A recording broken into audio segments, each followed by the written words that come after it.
Le plus beau métier du monde, c'est une comédie. Mon but en l'écrivant, c'était de rire ensemble autour du métier d'enseignant. À 30 balais, j'ai déclenché une phobie scolaire. J'arrivais même plus à écouter France Inter, c'est vous dire. Eh bien, j'ai démissionné de mon poste de prof pour devenir comédien professionnel. Et ouais, j'ai aussi fait partie du mammouth.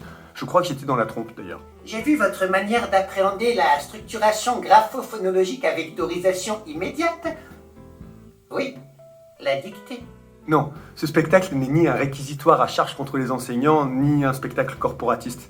On a tous de la tendresse pour les gens qui exercent ou qui ont exercé ce métier, mais il faut tout de même reconnaître que les profs, on les voit venir à 2000, avec leurs petits défauts. Mais comment? Ils le savent!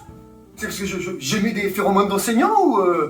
Alors ma théorie à moi, c'est que quand tu passes le concours d'enseignant, en fait tu sais pas, mais il y a quelqu'un qui est caché derrière une colonne comme ça avec une sarbacane, et il t'envoie des fléchettes avec des nanoparticules d'enseignants ou un truc du genre qui te circule dans le corps. J'ai choisi d'éviter de montrer l'enseignant.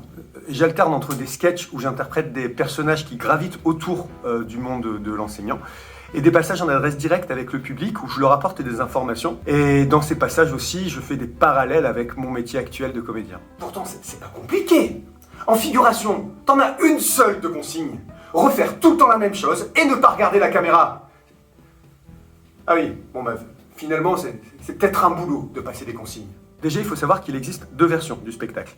Une version intégrale de 85 minutes et une version condensée de 65 minutes. Dans la version condensée, je n'interprète pas forcément tout le temps tous les mêmes sketchs. Mais comme personnage, on verra en vrac, on verra l'inspecteur, on verra un conjoint, on verra un formateur, on verra un intervenant, on verra des élèves évidemment, des parents d'élèves.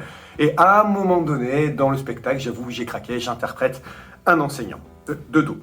Mais la personne que vous verrez à coup sûr, que vous soyez enseignant ou que vous ne le soyez pas, eh bien je dirais que c'est vous.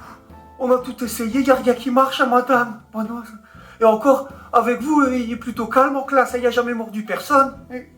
Nous, son petit frère, il lui manque déjà 2 doigts, on ne les a jamais retrouvés. Hein. Vous n'avez pas d'enfant, vous? Non. Faudriez pas me l'adopter. La question est plutôt de savoir à qui je ne le conseille pas. Alors je dirais que je ne le conseille pas déjà aux personnes qui ne sont pas francophones, parce que dedans je parle beaucoup en français évidemment. Je ne le conseille pas non plus à 1 ou 2 humoristes qui se font bâcher totalement gratuitement pendant le spectacle. Et puis sinon c'est à peu près tout le monde peut venir. Ah non, je déconseille aussi aux anciens ministres de l'Éducation nationale, parce que j'oublie de les remercier à la fin du spectacle. Pourtant je l'écris dans la loge sur un post-it, mais je sais pas pourquoi j'oublie tout le temps. Une première collision du côté des haies. Le corps arbitral n'a rien vu puisqu'il était à l'échauffement. Échauffement qui consiste, je le rappelle, à touiller le café avec la cuillère que